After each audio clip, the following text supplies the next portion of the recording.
What's going on, Seville? Welcome to show number 8 of the Seville Sports Mentality featuring the Sports Rev and Mr. Grubb on 610, the Seville Sports Network on Facebook and YouTube. What's going on with you, Mr. Grubb?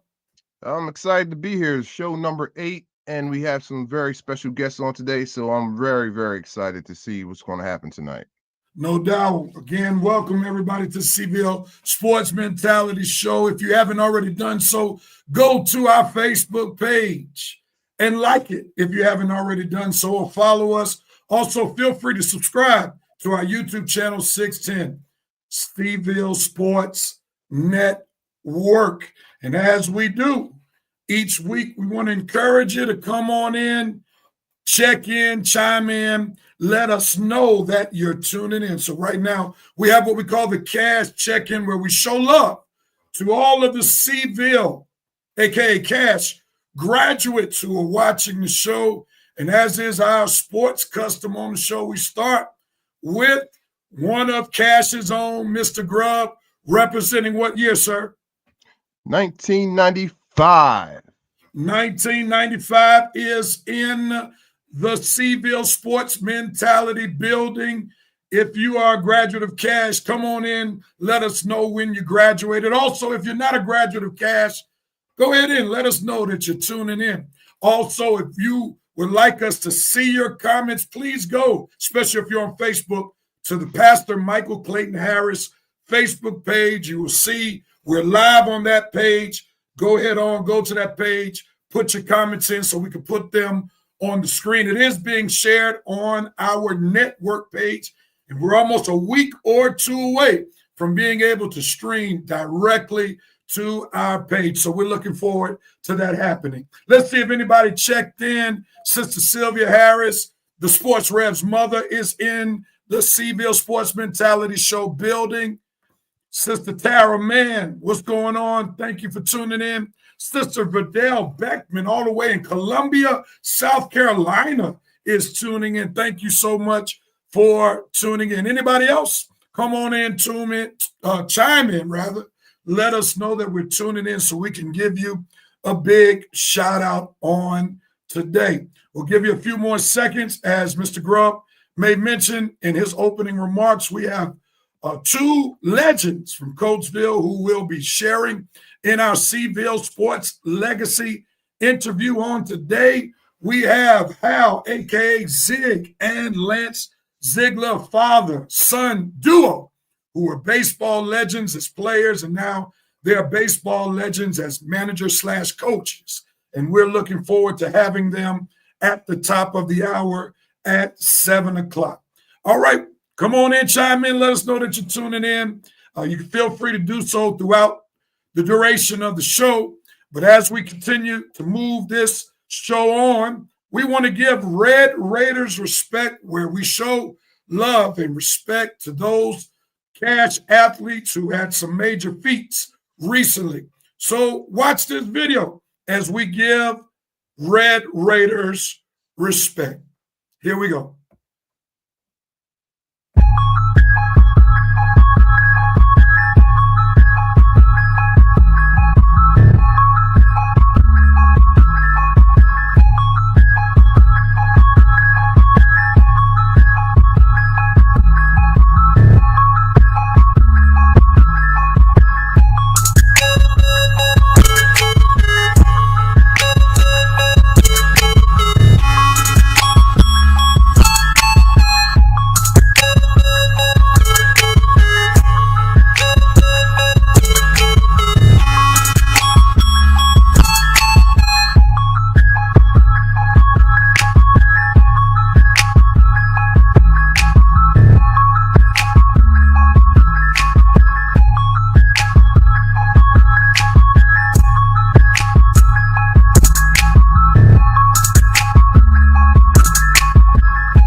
right, again, Red Raiders respect to all those fine athletes who had some wonderful, wonderful accomplishments this week in swimming.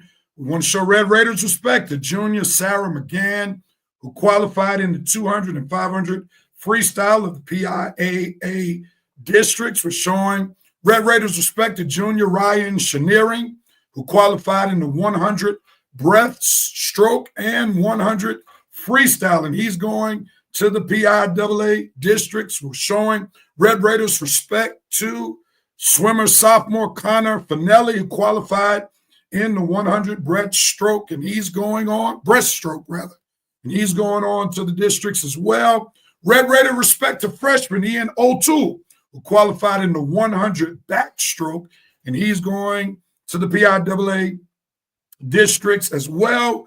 We have lady wrestlers who are going to the Southeast Wrestling Championships for the PIAA. Red Raiders respect to Megan Campbell, Gabby Costa, and Jalen Ritter. And then some fellas from the wrestling team are going to the PIAA Southeast Wrestling Championships. Please forgive me if I don't pronounce these names right. Rami Ayub, Andres Shiznik, Jack Weldon, and Elijah Whitaker.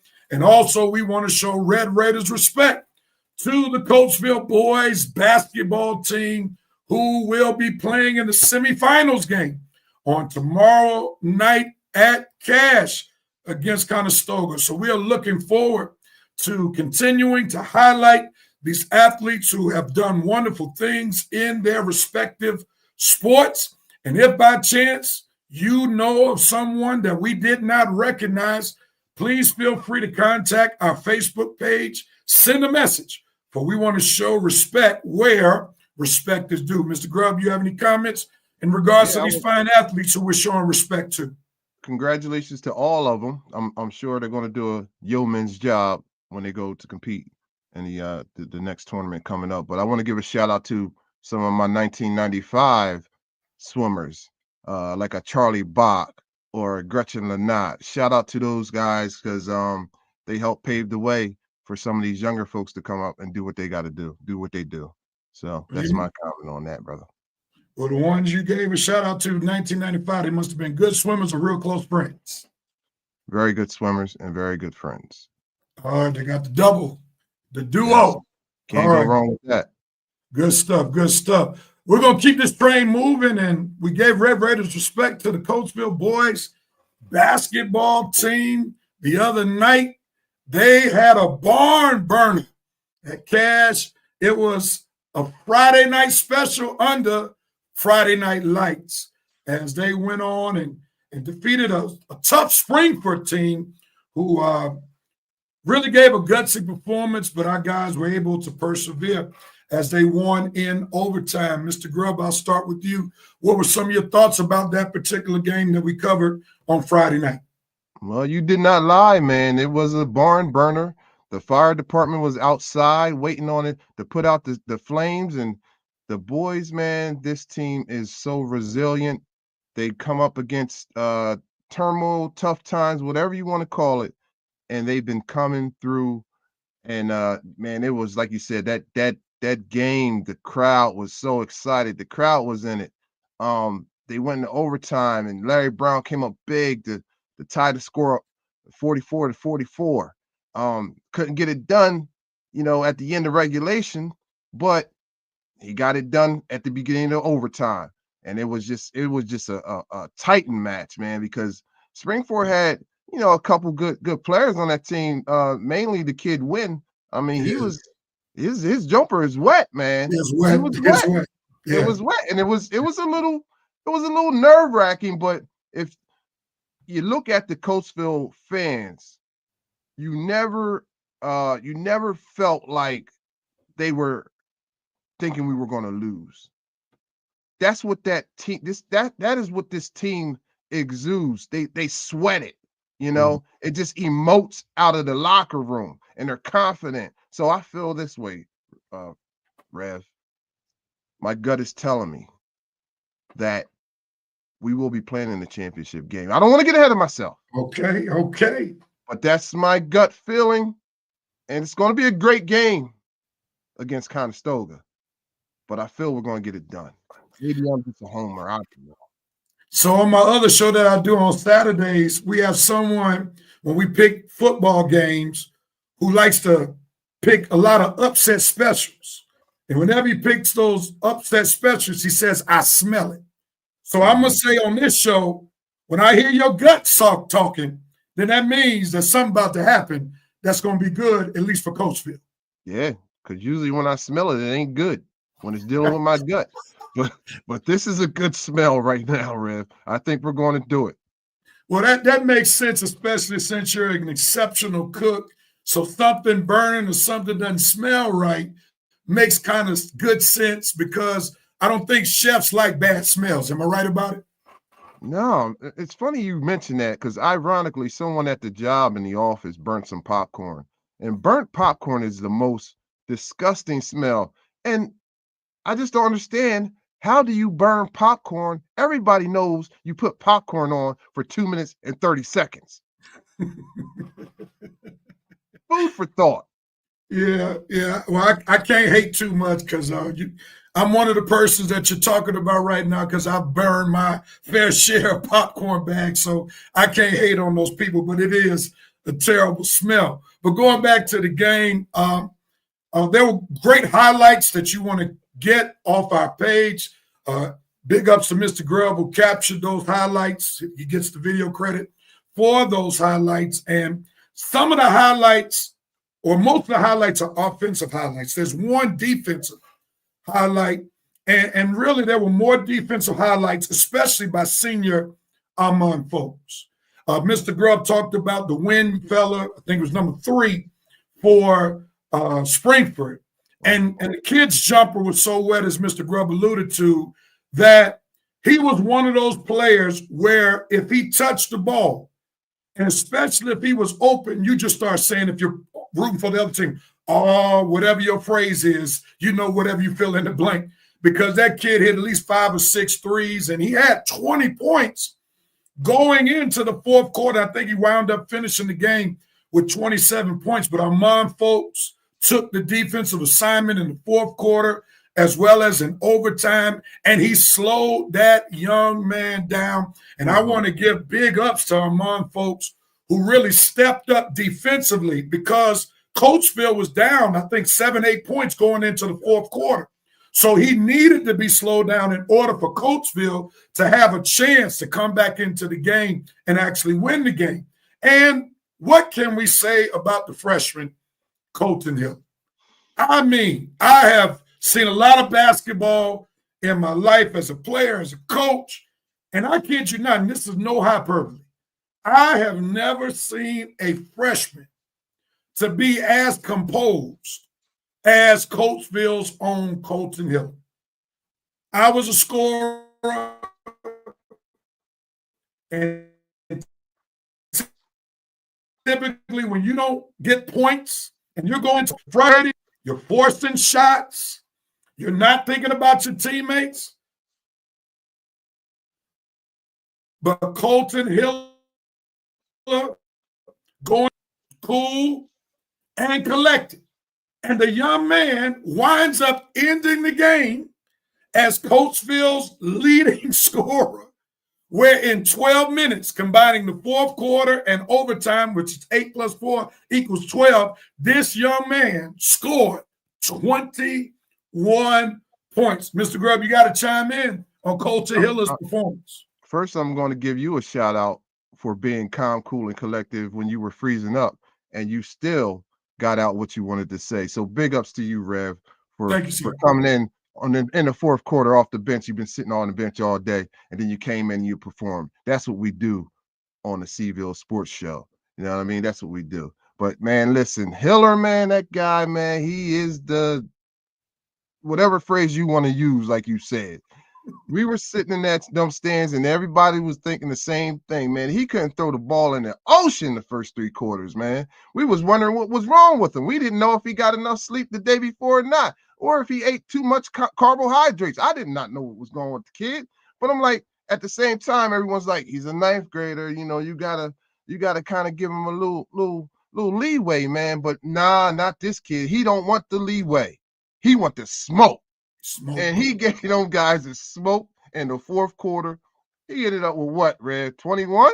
21. At the end of the day, between the fourth quarter and overtime, man, that guy, and when he gets to the foul line, you know he's going to make it. Yeah. You know he's going to make it. It's automatic.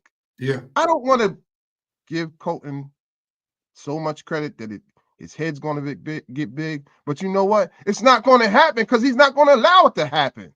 Yeah. That's how good this kid is. We have a gift. We have something special here. I got the X up right now. That's how excited I am. I'm excited for Colton Hillard.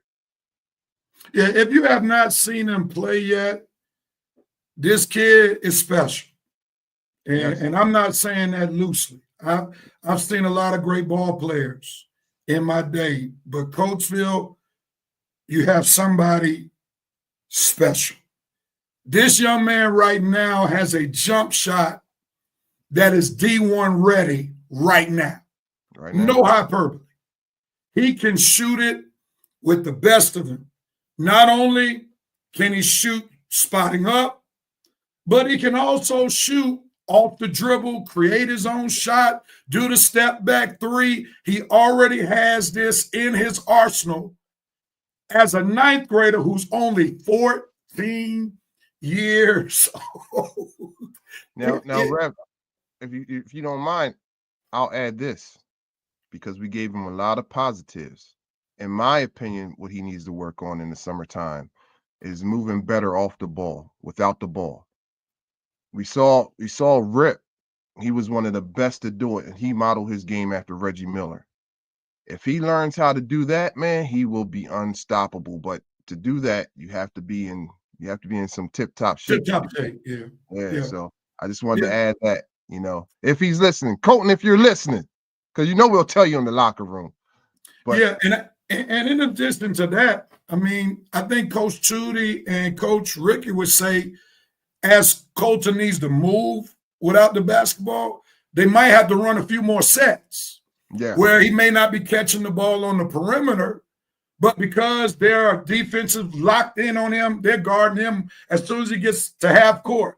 So they may, because of his size, they may need to run some sets where they can post him up, let him use his size right there, and also run some double screens from him off picks or things of that nature, because that's really, when you mention Rip, look at his UConn days, like I would have to play Rip because Rip would go off 2, 3, 4, 5 screens.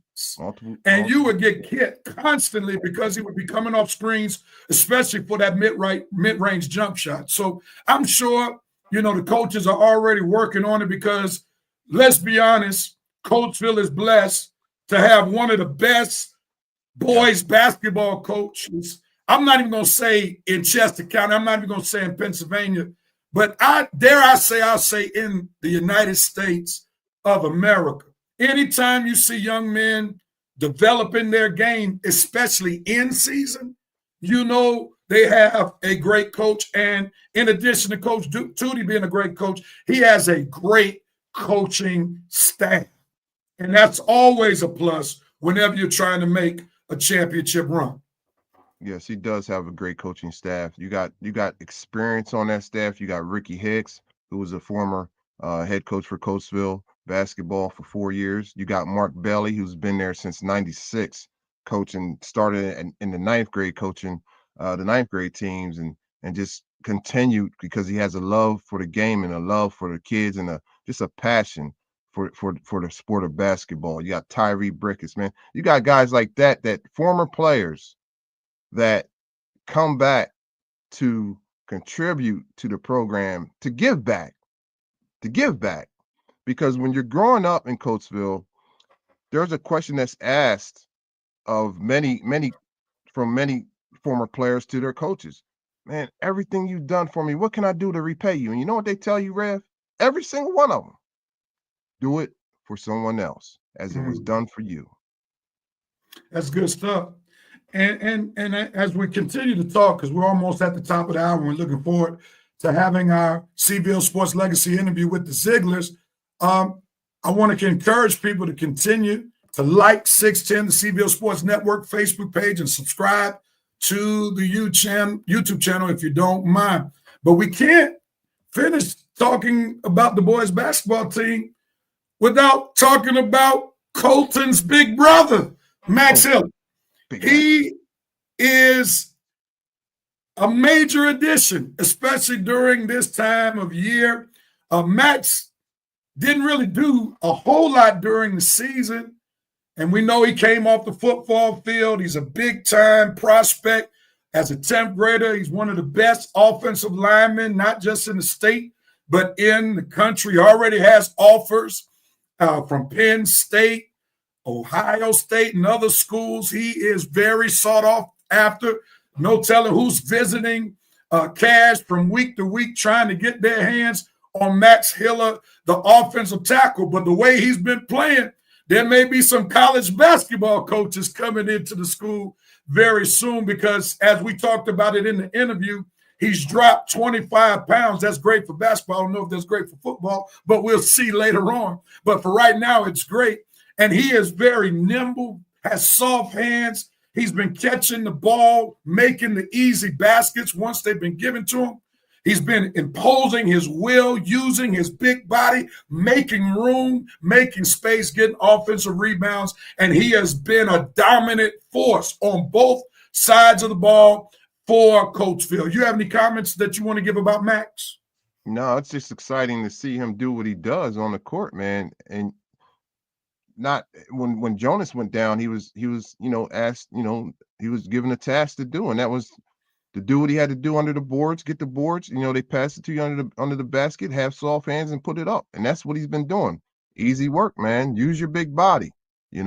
Be physical under there. At the beginning of the game last week, it looked like he was a little bit out of sorts. He kind of fell a couple times. He couldn't catch the ball, and I'm like, wow, what's going on with Max? But he got himself together, got them soft hands back, and he was clutch, man. When they passed him the ball, he just dropped it in there like it was nothing, like he's been doing it all year. So Max is exciting to watch because he, like you said, the size that he's at, and he told us, he lost weight. He's playing at, I think, 285 right now. He usually plays at 305 for football. That's a lot to be carrying around. Yeah. That's almost in Shaq range, because Shaq was 300, you know what I mean? So to do that and be fleet of foot and run, because Coatesville runs. They run. And to be able to do that, man, it's impressive, very impressive. No doubt about it. And as we talked about several of the ball players, we got to give a shout out to another veteran who's not a veteran for Coatesville, but a veteran in terms of playing varsity basketball, Nasir Williams. Nasir Williams is a great combo guard to go along with Armand Foltz.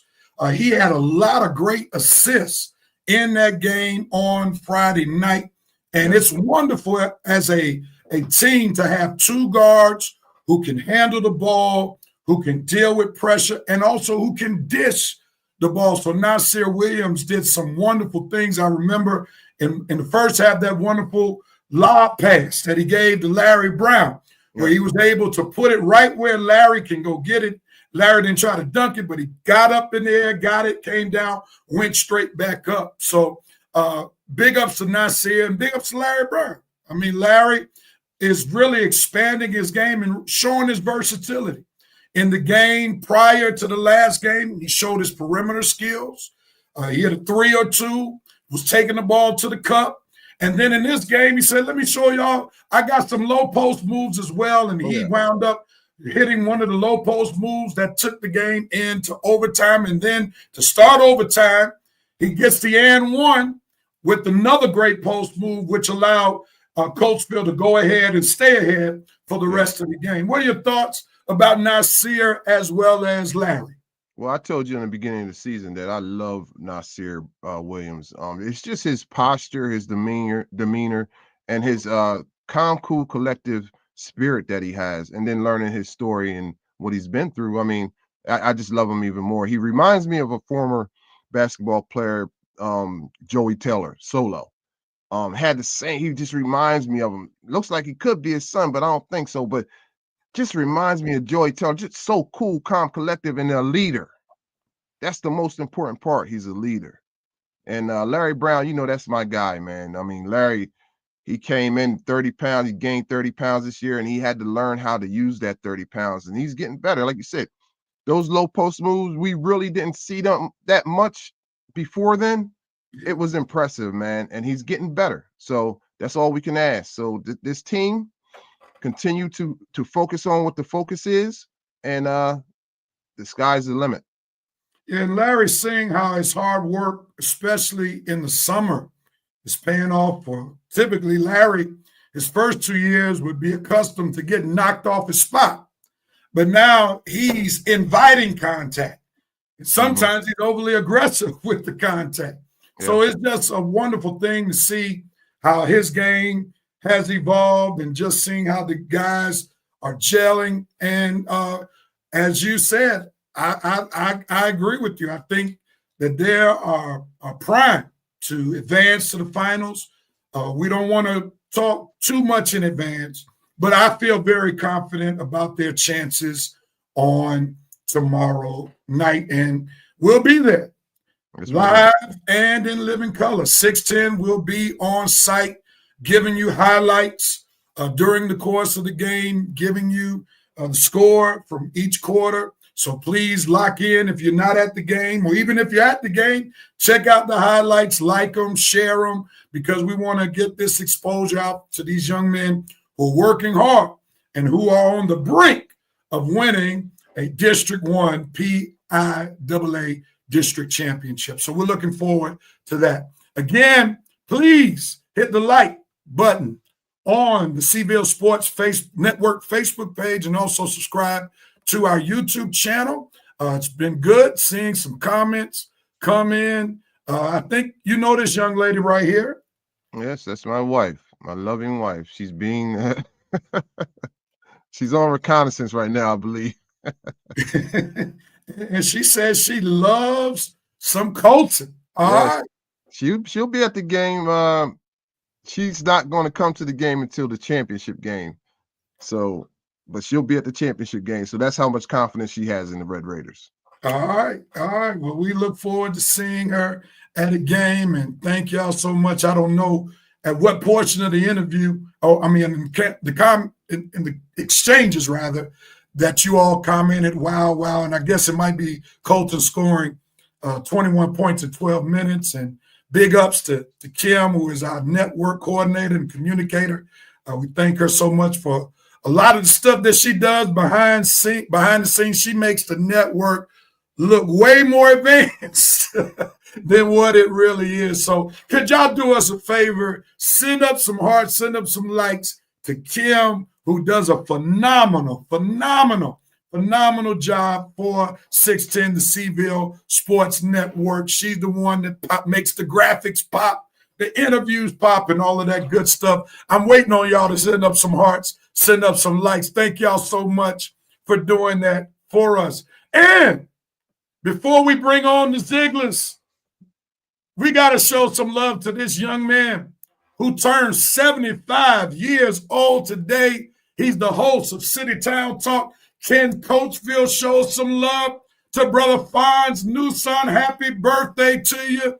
Happy 75th birthday. He makes a lot of things happen in the city of Coatesville, and we got to show Brother Fonz some love. So happy birthday to you, Brother Fonz. All right. You want to say something quick about Brother Fonz, Mr. Grubb? Yeah, I had the opportunity to visit his church yesterday. He invited me because the men's choir the men's ministry was singing, and Fonz was up there, man. He was crooning, man. He was doing the thing. Them guys, they can sing, man. I was very impressed. So happy birthday to you, Fonz. Fonz is a great friend of mine, man, and I just look forward to many more years of friendship. No doubt, and thanks for showing up and giving us some love with your presence, Mr. Fonz. May God bless you with many more years of life, health, and strength. And thank y'all so much for showing the love for Kim, and also birthday love to Brother Fonz. Well, it's about that time.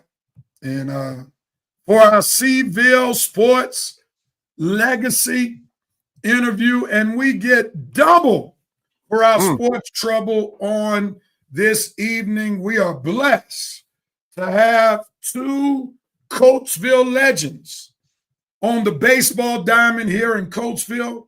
They were legends as players, and now they are legends as coaches.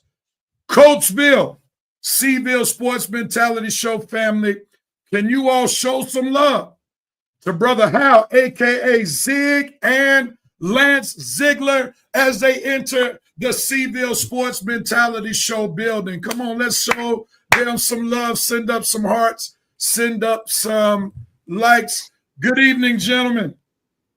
Good evening. How you doing? How are you? Wonderful. Great. Thanks so much for joining us on the Seaville Sports Mentality Show. We're grateful to have you on today. Well, Mr. Grubb, please tell us why these two distinguished former Coatesville baseball players and current coaches were important for us to interview on this show tonight. So our mission is, part of our mission is to bridge the gap between the community and the local sports teams. But also we love to bring on former athletes, former alumni, Hall of Famers, and let them tell their stories, because we may think we know everything about them, but we don't. There's some nuggets hidden in there, and I know I'm gonna grab a couple out of Zig tonight. He's gonna open up to me tonight. But this is why we bring them on, for the community to hear their stories and just feel good about Coatesville. Good stuff. Yes, sir. You're right. So Zig, I'll start off tonight with this morning. I woke up and I heard the birds chirping. It wasn't freezing. It wasn't too cold. It reminded me of the beginning of baseball season. So I was hyped, man. And then I remembered, oh man, we got the Zigs on today. This is great. So I got my manager's jacket on. It's the Phillies, if you can see. I got the team in the back, Zig. I stole it from one of the the pictures you guys had. Yeah, Emmett Hunt Circle. Yes. Yep. I also have a quote that I found out that is posted in the locker room, and I'm just going to read it real quick before I get to the first question. You don't put on the red and black to play. You put it on to win. Tell me a little bit about that quote, Zig. Why is that quote so important to you?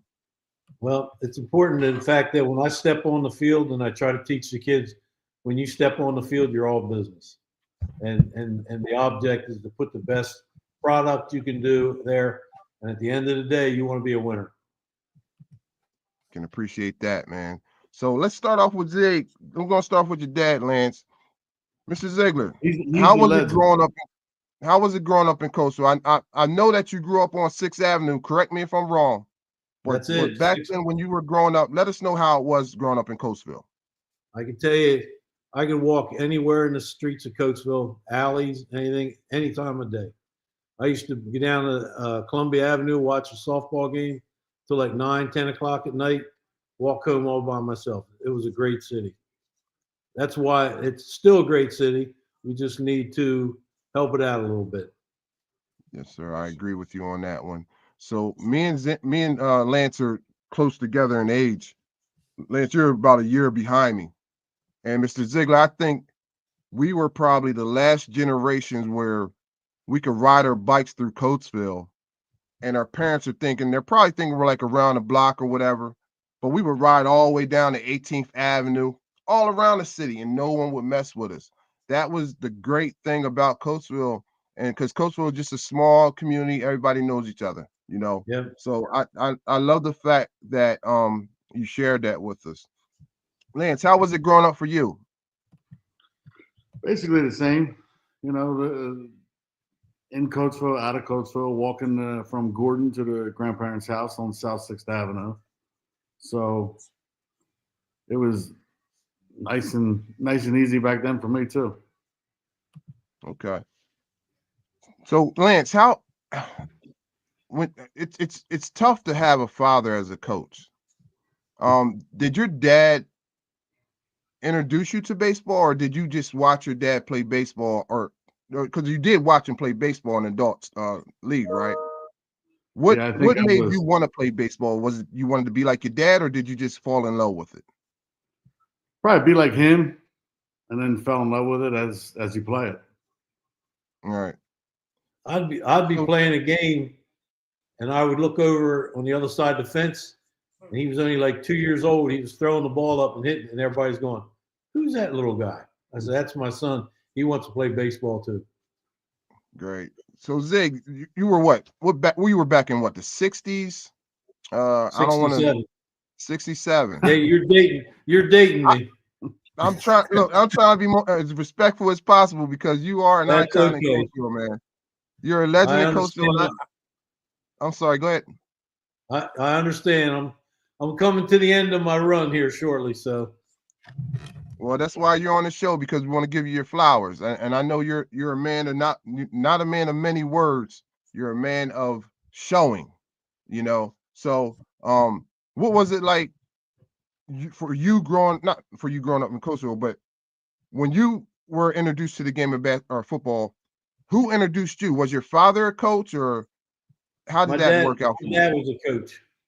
My Okay. dad coached actually the church team, and I would always go watch them play and watch him coach, and everybody always enjoyed playing for him, and they always played hard for him, and that's what it's all about, playing hard.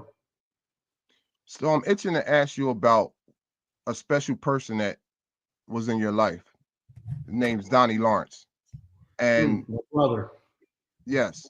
So only thing I want you to do, because you guys were lifelong friends and you did everything together. And rest in peace, Donnie. Yes. Tell us a little bit about you and Donnie's relationship. Well, Donnie didn't drive, and I drove, so everywhere I went, Donnie went. We played on two hardball teams and two softball teams together. And I would pick him up wherever we're going in Rock Run. He lived in Rock Run. I'd pick him up, take him wherever we're going. I'd drop him off at home at night, and I'd pick him up the next day to go to more games. But he was like a real brother to me. So you guys both played baseball. Both of you were renowned baseball players in the city of Coatesville, in this area. Give us a little perspective of Donnie. How good of a baseball player was he? Donnie was, I always made the statement, I think Donnie pitched in every high school game I played in, because if he didn't start the game, he would finish it. At that time, there was no pitching limits, so Donnie could just pitch whenever he wanted. Donnie had a rubber arm, and he was outstanding. They used to say that him and I were messed up. I'm left-handed. I would hit the balls all to left field. Donnie was right-handed. He would hit the ball the opposite field to right field. So he said him and I were all messed up. But I enjoyed playing with him. So there's a rumor that Scoogie was around then and he was part of y'all clique. What? Tell me your relationship with Scoog growing up. Scoog, when I started dating my wife, she lived in Brandywine Homes. Scoog lived across the street. That's when I met Scoog. So we grew up together, knowing each other.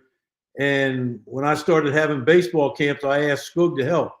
Scoog helped me run my baseball camp. He was always, Scoog's a great man. He's another brother to me. You couldn't have a nicer guy than Scoogie and Donnie. So if you're wondering where I get some of this information from, I was talking to your son, man, and when we were having this conversation, he was so excited to tell the stories, man. I mean, to be able to tell stories of your father, and especially you and what you accomplished in this town, I could feel the excitement, the joy of him talking about his father through the phone. And I just think that's a great thing because everybody doesn't have that opportunity.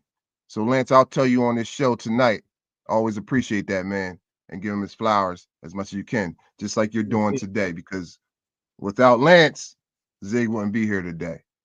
Right? No. Yep. So Lance, what position did you play in high school? Pitcher, third base, outfield, wherever the team needed me to go. I mean, you make it seem like it's easy to play all those positions, Lance. Listen, if you can catch a pop up and a ground ball, you can play anywhere. They put me in center field or left field because I wasn't that good, man. You know, so and they laughing because they know it's true, right?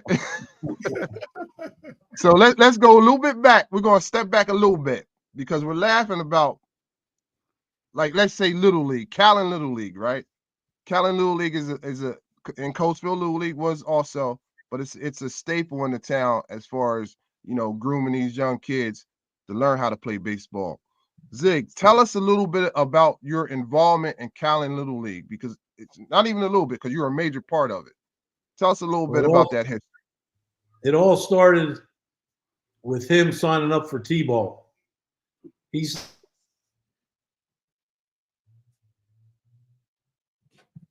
got frozen. Yeah, so they froze up a little bit. Hopefully they catch up soon. So the first game they had, I went to the game, and this mother came with a bag of balls and helmets and everything, and she threw it down and she says, "My husband's not coming. Somebody else has to coach." So everybody looked around and looked at me, says, "You play, you coach." So I started.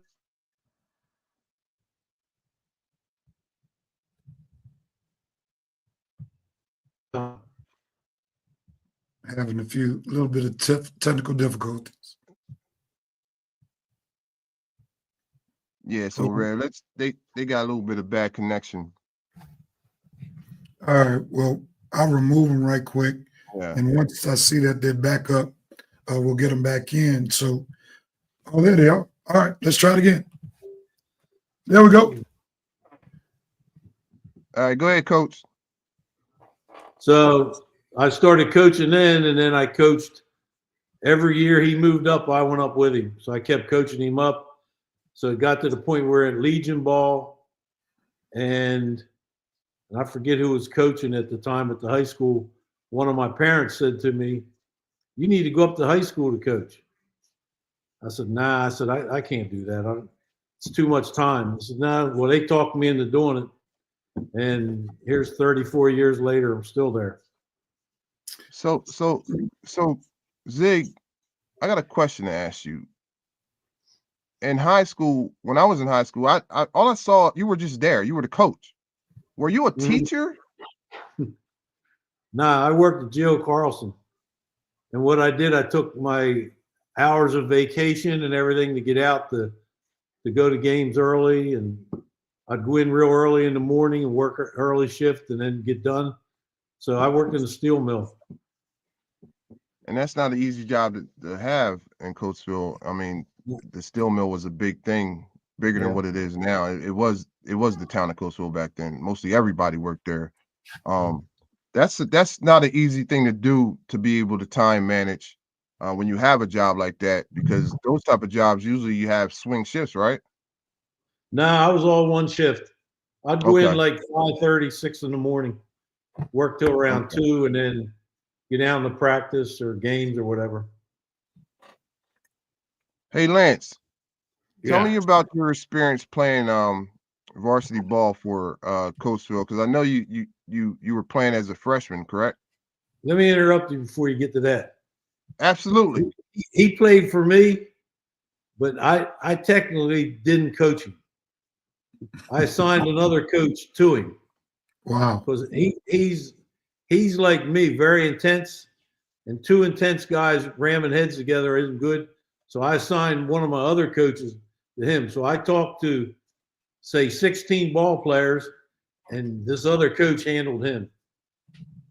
So Zig, you already answered my next question, because I was going to ask you the dynamic of father and son and coach and son, how that worked out, because my personal experience, it lasted until 16. And I was told, I don't need you no more. I can do it on my own. So you were smart to do that, to save that relationship. So I don't even have to ask you that question anymore. Lance, how do you feel about that, what your dad just said? He said that from day one. We on the field, he's coach, and at home, he's dad. That's dope.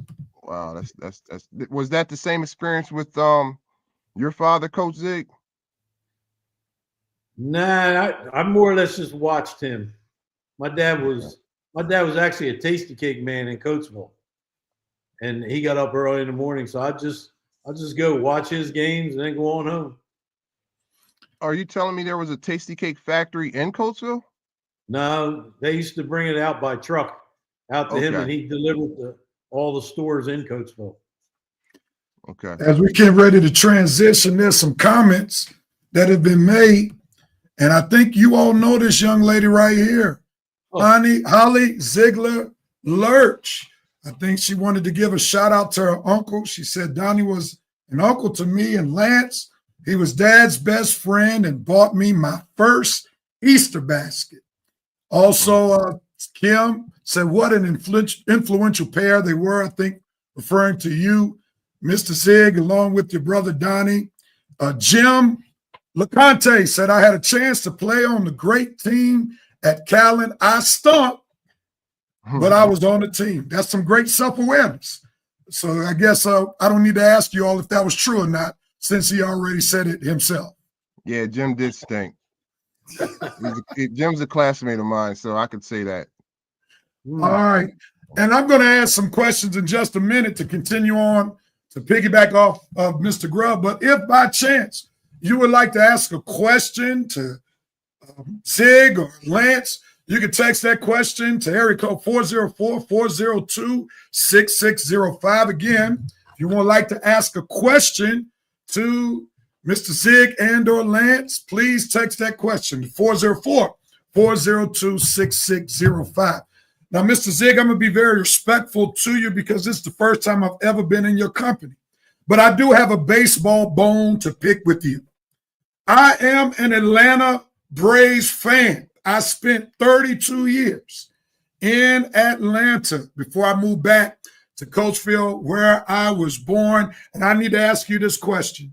What prompted you to choose college over pursuing a professional baseball career when you were drafted by the Braves in the 5th round? Well, first of all, I was only 17 years old, so I needed my parents to sign off to allow me to go. I had some consultants that played professional baseball, and at that time, a 5th round draft choice, I was only offered $500 a month. And what they said, my consultant said that I wouldn't be able to live on $500 a month, so my parents would have to be sending me money. So after we talked this over, the representative from Atlanta told me his recommendation would be to go to college. So I went to college 2 years. My first year I batted .388. The second year I batted .588. I thought I was ready to play professional baseball. So I come home, I went to a workout with the Phillies, and they wanted me to get in shape to pitch and throw to their major league team. But I had tried pitching out in college, and I could throw the ball in the middle 90s, but it would throw my back, my neck, and everything out of place, and then I couldn't play anymore for a couple of weeks. So I stopped. So I stopped trying to pitch at all.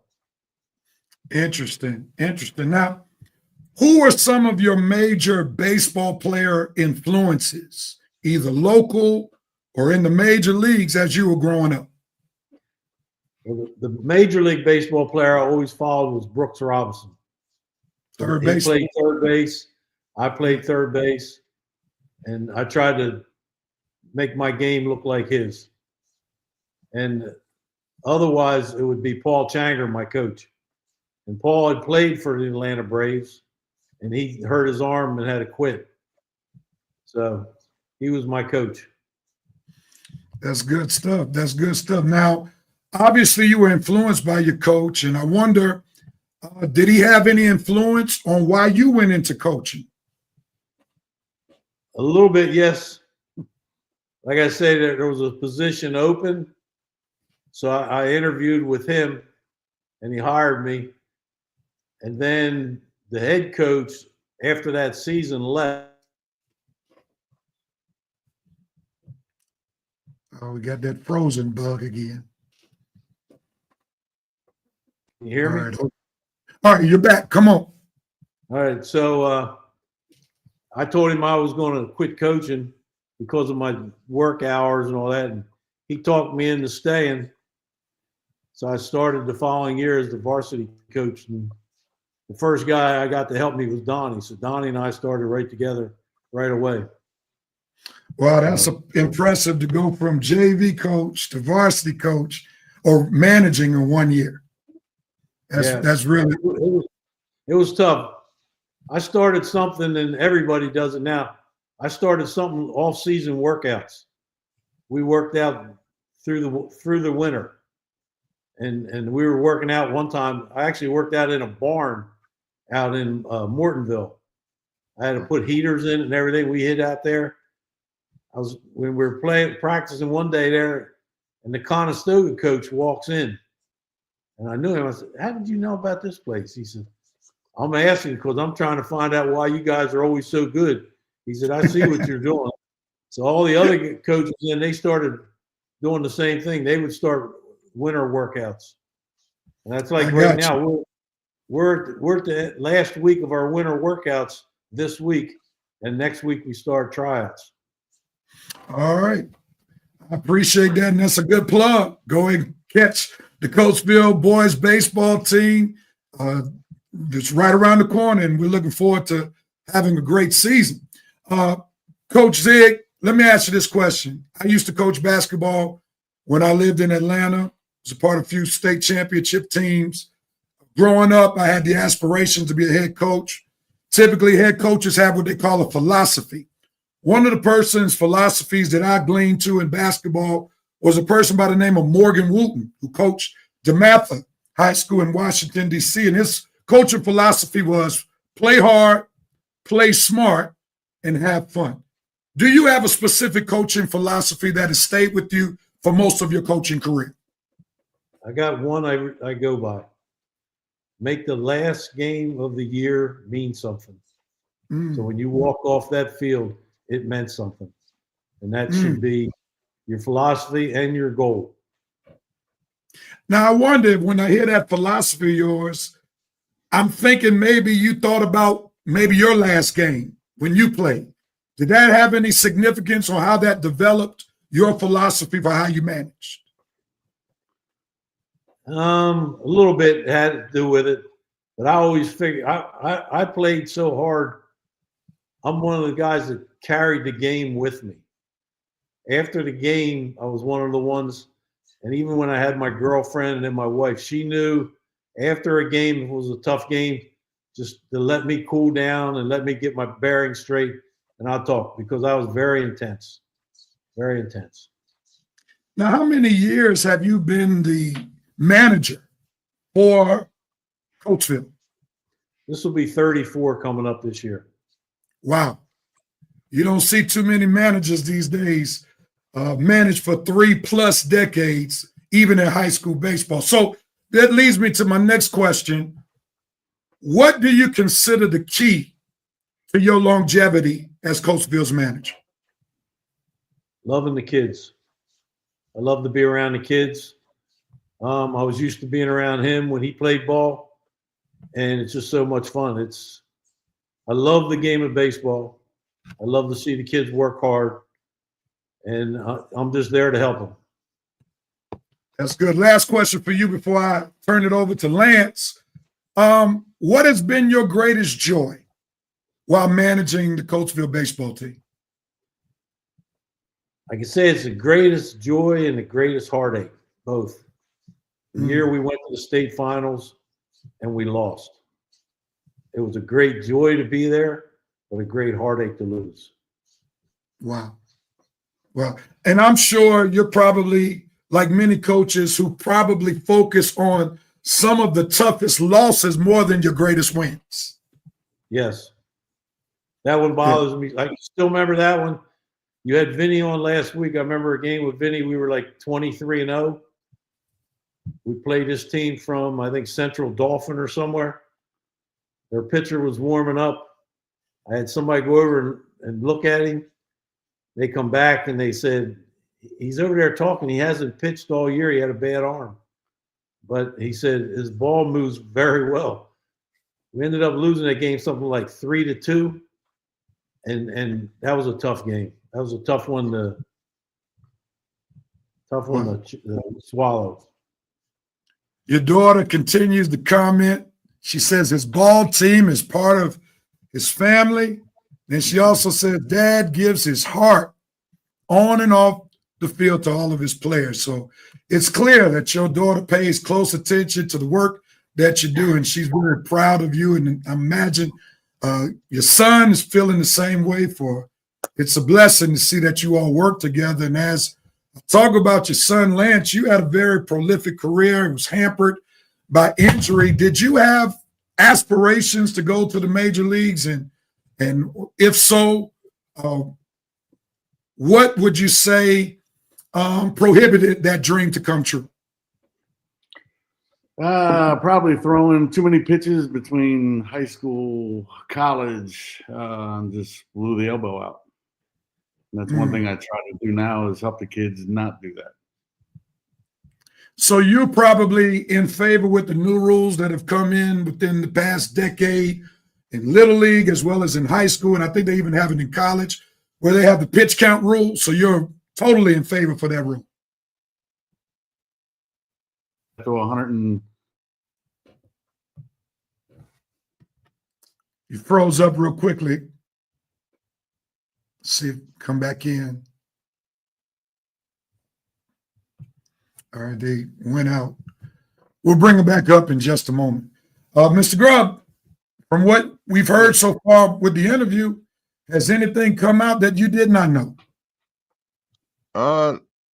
Couple stories about Donnie. That's why, I was interested in asking him that question, because a lot of times, like my generation or the younger generation, they don't know the stories or the history of the people that came before him. So it was good to hear him expound on that. All right, can you all hear us? Yeah. All right, you're still a little frozen, but as long as we have audio, we'll work with it. So Lance, you talked about the pitch count and how you threw too many pitches, and you talked about you went into coaching, and that's one of your messages where you don't want these young men to blow out their arms or overpitch. Let me ask you this: what led you to want to work with your father as a baseball coach on his staff?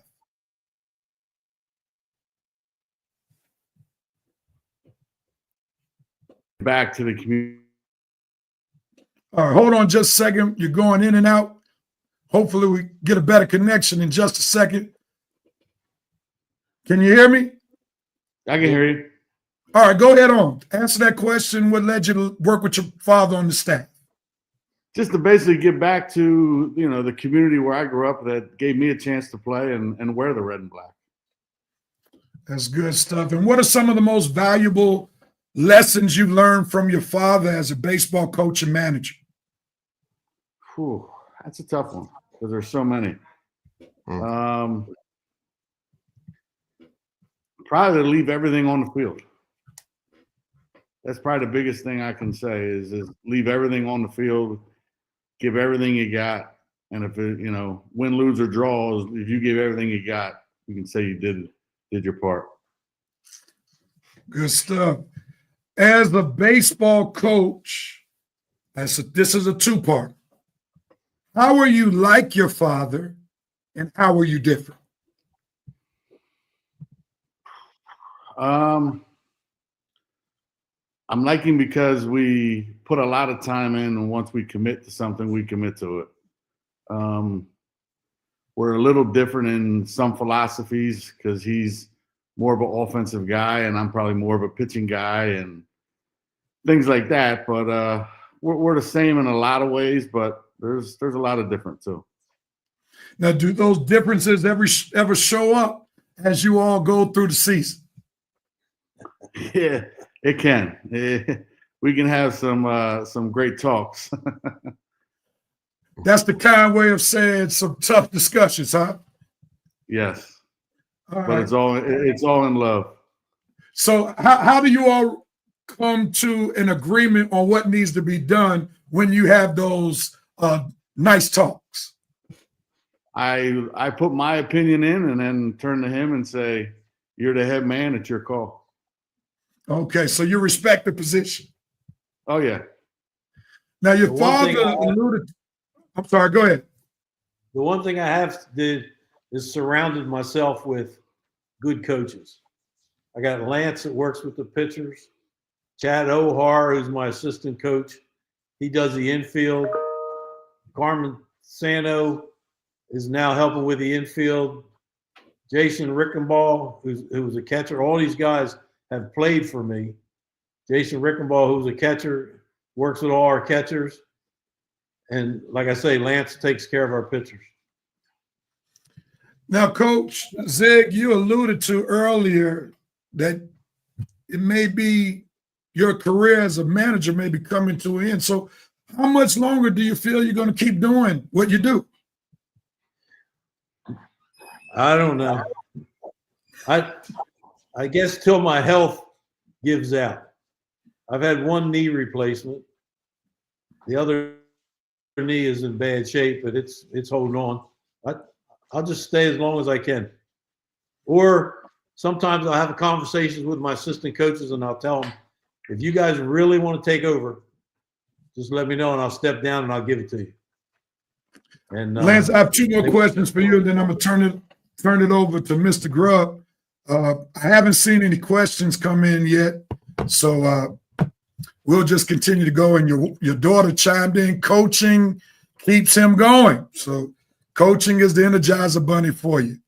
How have you seen your dad change as a manager? You had him as your own manager when you played back in the 90s. Now you see him as a manager 30 years later. So how has he changed as a manager? Let me say this in the right way. He's cooled down a lot in his age. And that's in a good thing for him because he's a little older now, and if he would do what he did when he was a little bit younger, I think he would have some problems. Now over the years, did you have to help counsel him to get to the point where he is now? No. Donnie did. Okay. All right. Last question from me for you, Lance. Now, your dad seems like he's towards the end of the road. Whenever that happens, it could be sooner than later. Who knows? As a matter of fact, Anthony Collins chimed in and said, "You're not going anywhere, Coach Zig." But as your dad has spent many decades managing the game and you're still relatively young, what are your plans for coaching baseball in the foreseeable future? When he goes, I go. I'm not. There's no way somebody can fill his shoes, and I don't want to be the one to try to do it. So did you ever think about following your dad? No, because if you look at all the success that he has had, 400 wins, all the Chestnut titles, the district titles, I don't want to follow that up. I got you. You sound like a lot of. I'm a preacher in real life, and there are many preachers who don't like following a pastor who had a major legacy over decades. They rather follow the preacher who followed the legacy preacher. So I could totally understand that, and it's pretty tough. I'm a PK preacher's kid. I'm in same business as my dad, and sometimes when your father is an iconic figure, it can be tough to deal with that dad's shadow. So I clearly understand that lens that you're coming from. Mr. Grubb? So, Coach Zig, we went through, pretty much your time here in Coatesville and your career as a head coach. I just want you to tell the viewers a story that I heard. And it's about when you first took over as the head coach and you were in the locker room or whatever, and you got the uniforms and you discovered there was mold and mildew on the uniforms. It was told to me that you tried to get the mold and mildew off by washing them in bleach, and the Yeah, I uniforms did. turned Donnie pink. did. Donnie helped me out there. Donnie did it? Okay. All Donnie right. washed them. He washed them in bleach. So instead of white with red pinstripes, we had pink uniforms. And I said right away, there's no way we can wear them, because the coach the year before, when he collected the uniforms, he put them in a trunk. In the trunk, they were right after a game. The uniforms were soaking wet. So when you opened up the trunk, it smelled like crazy, and there was mold all over them. So Donnie says, I can wash them. Yeah, you washed them all right. Yeah, that's a true story. So how long when did you ever let that story go, or did you bring it up every now and then with Donnie? All the time. All the I don't tell him, I'm not letting you wash nothing of mine. So real quick, I wanted to just say thank you for coming on the show. Thank you for everything you've done.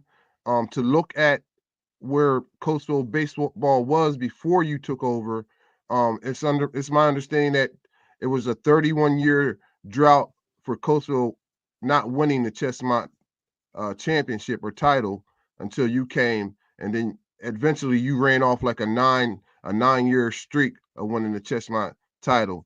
You're a Hall of Famer. You're a Coatesville Hall of Famer. Are you a Chester County Hall of Famer? No. You're a Coatesville Adult Baseball League Hall of Famer?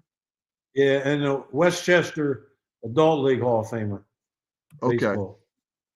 So you have a long line of accomplishments, the things you've done for over 35 years for many of the youth that came through your program.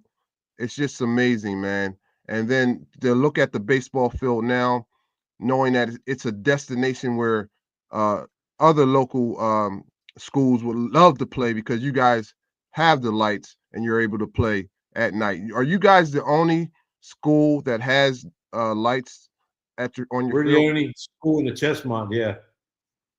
And that's Wow. all due to one of my players years back died of cancer, and his parents wanted to do something for him. And originally they were going to give out a scholarship each year. And then they thought about it and they said, if we light the field, every game you go out, his lights will shine on you guys. Nice. So that's what they did. And you're speaking of Brian McCool. Yep. Yes. So you not only that you have lights, but I also heard that there was a scoreboard donated to the program. You can tell us about that? Let us know who donated that scoreboard for you guys. Yeah, Brian Hoskins is going to donate a scoreboard to us. It's in the process now of getting approved by the school board, and they have to do some different footings for the poles to hold it because it's bigger than our existing one. So Ed Kovacs worked down there, and I've been talking to Ed and Brian Hoskins, and I went to him originally with a small scoreboard with a smaller price, and then him and Brian saw the bigger one. They said, we don't want the small one, we want the big one. So I said, okay, I'll give it to you. So well, shout out to Brian Hoskins. I'm hoping to have it before the end of this year. That's wonderful. Let me ask you all this, since we have you all, baseball season's right around the corner. You talked about how tryouts are coming, the games will be coming real soon. Give us an overview of what you expect of your team this year. Give us some names of some players or some positions that you have occupied that fans can look forward to as the baseball season begins this 2025 season. Returning as their catcher is Adam Clark. Returning at first base is Jaden Giuseppe and Kinsler. Second base is Sharon. Shortstop is Shane Monahan. And center field is Nuge Woolard. And also at third base is Ryan Jeffers. So most of these guys, all the guys I mentioned were 10th graders last year starting varsity, so they're 11th graders this year, so they'll all return again. Wow. So you're expecting some big things to have a bunch of veterans, even though they're juniors now. You have veterans who have played most of the positions. So do you think you have a great chance of winning Chestmont and going beyond Chestmont championships this year? We have a good chance, but what I tell the kids is oops. That's okay. You on there? Yeah, we're here. Go ahead. We can hear you and the people can see you. All so right. keep on going. What I told the kids is you can't live on your laurels. You got to come out every game and play and work. We've been working now for, like I said, since January 1st, 4 days a week, 2 days defense, 2 days hitting. And I say they've been working real hard. I can expect things, but you never know. Baseball has one person on the field that determines most games, and that's the pitcher. So you don't know what you're going to run into. So I know there's a couple pitchers in the Chestmont throw in the low 90s already. So, wow. So you've been doing this for a long time.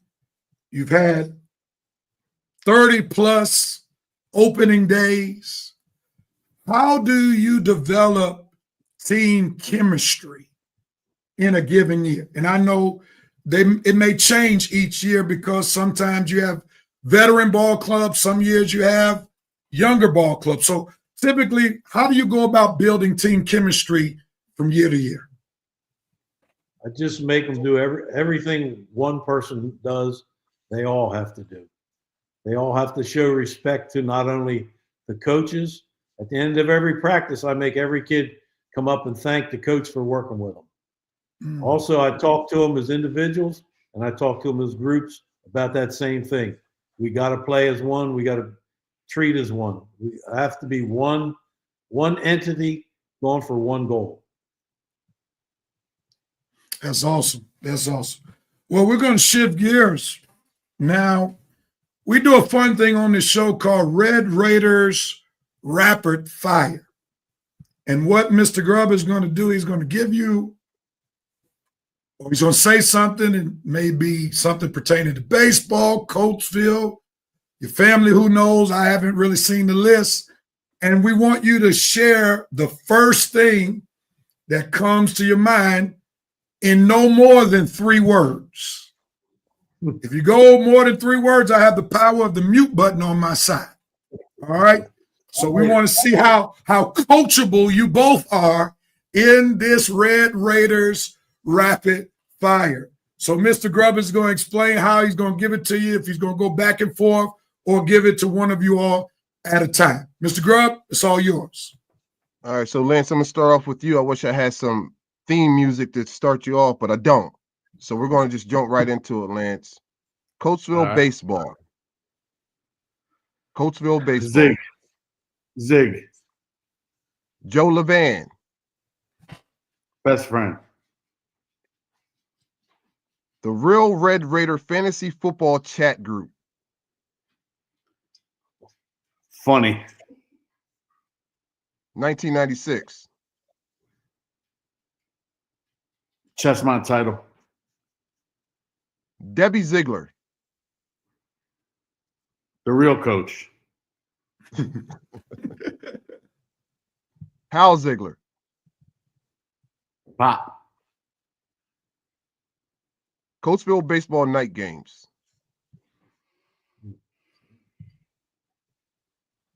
Crazy. Downeytown versus Coatesville. Rivalry. Haley, Brooke, and Peyton. Kids. All right, man. You passed the test, man. Hey, Zig, you're up next. Are you ready? All right. I'm ready. Zig, Coatesville baseball. Winners. Callan Little League.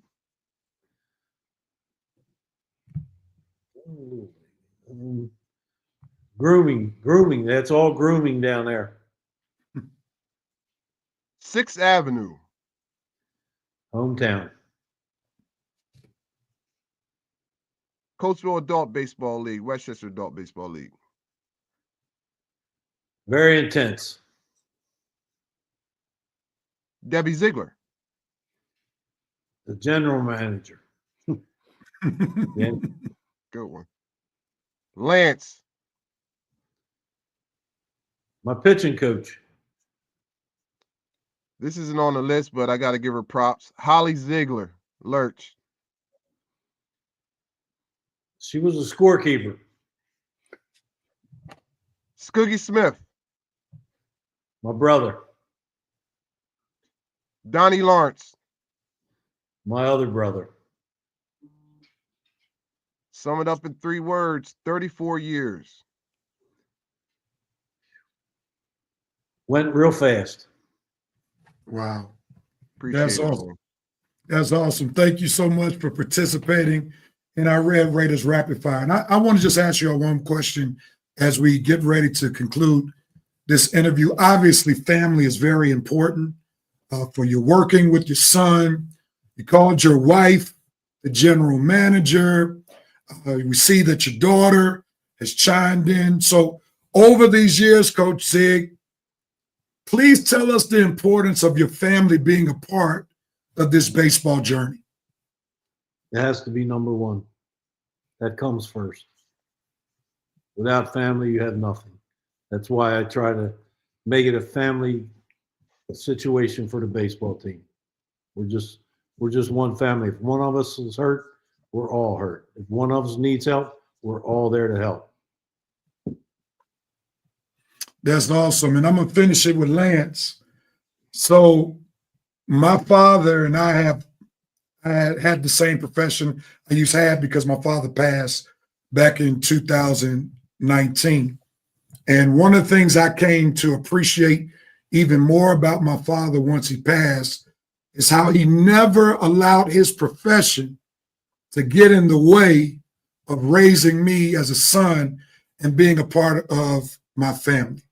So how have you felt as a son that obviously your father has kept the main thing in terms of family first and then everything else? How has that helped you as a son?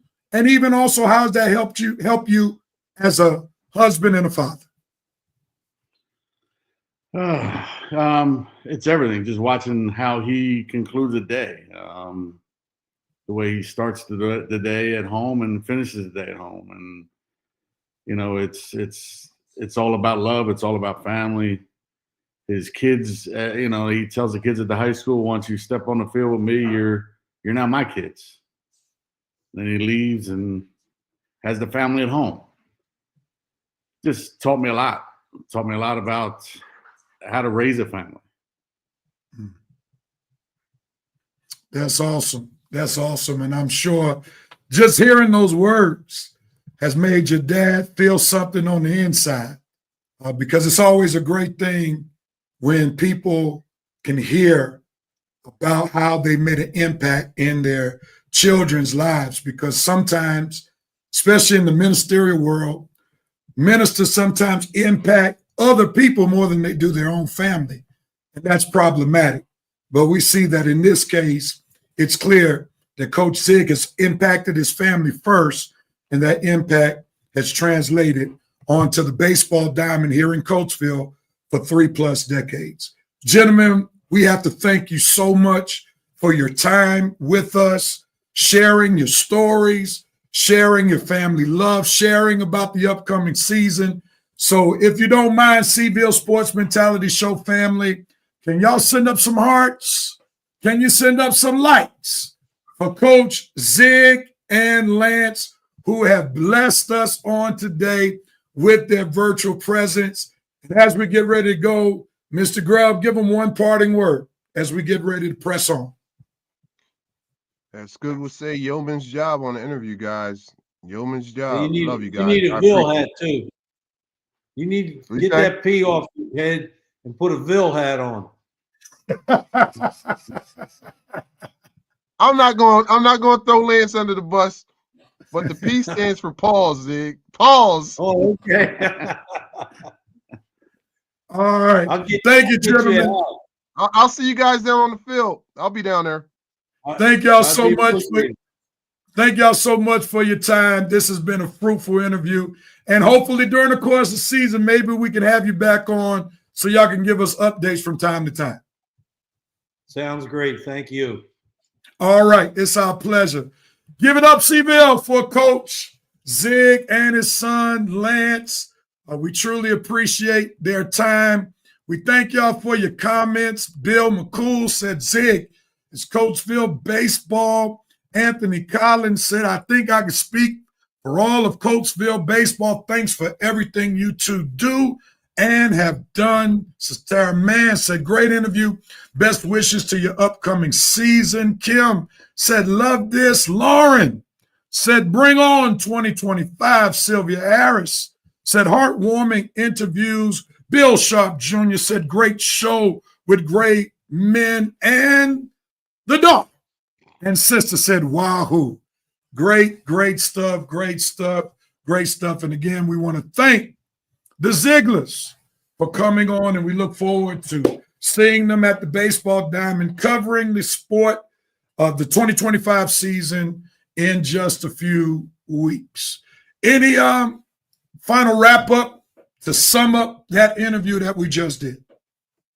I'm just happy that the interview, it was just so organic, man. It went off very well, and it was a chance to give Coach Zig his flowers. 34 years is a long time. You got to have a undying love and passion for the game of baseball, and not only that, an undying love for the community of Coatesville. And I get the chills, when we speak to people like this, man. It just gives me the chills, man.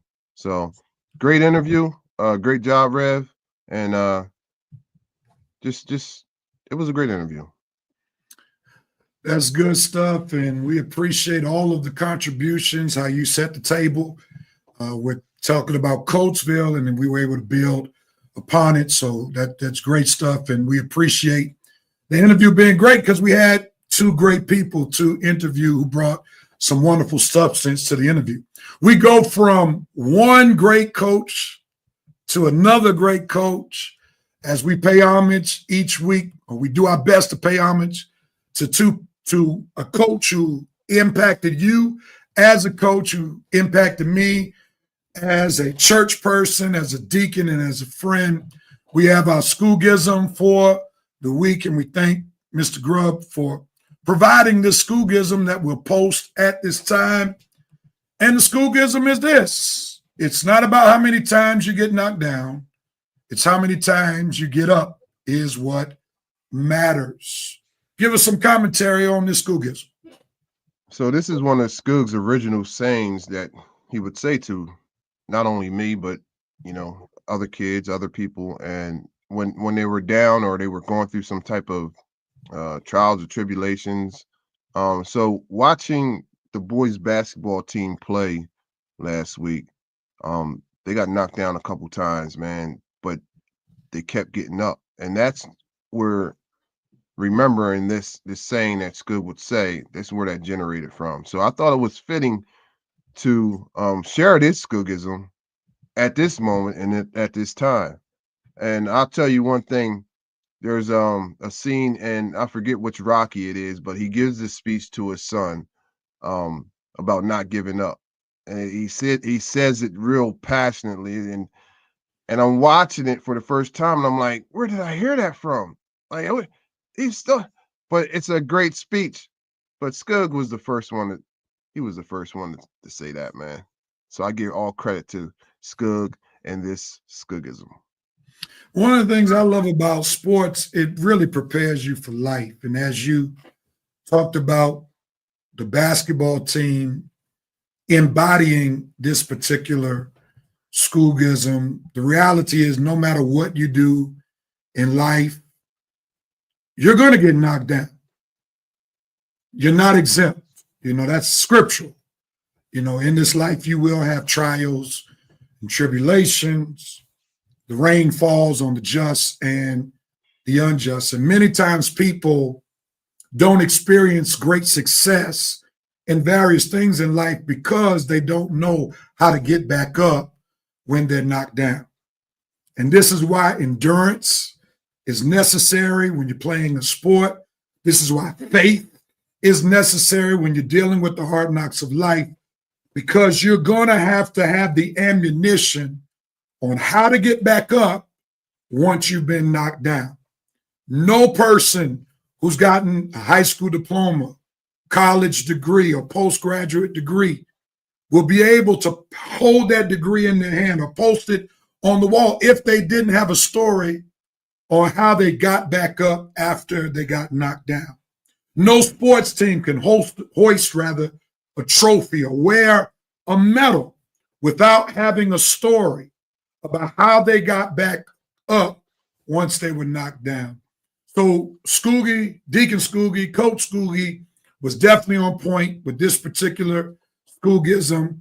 And I'm sure if he were here today, he would tell us the stories of how his championship team of 2001 got back up after they got knocked down to deliver the only state championship for boys basketball in Coatesville history. So we want to thank you for sharing this particular Scoogism. And as we draw to the end of this particular show, if you've been watching for a few weeks now, we're all about sports with a touch of Christ. And at this moment, I just want to share a scripture with you found in Colossians chapter 3, verse 2. This was a scripture that was written by the Apostle Paul as he wrote to the church at Colossus. And he was giving them encouragement. And he was helping them to basically keep the faith and not throw in the towel.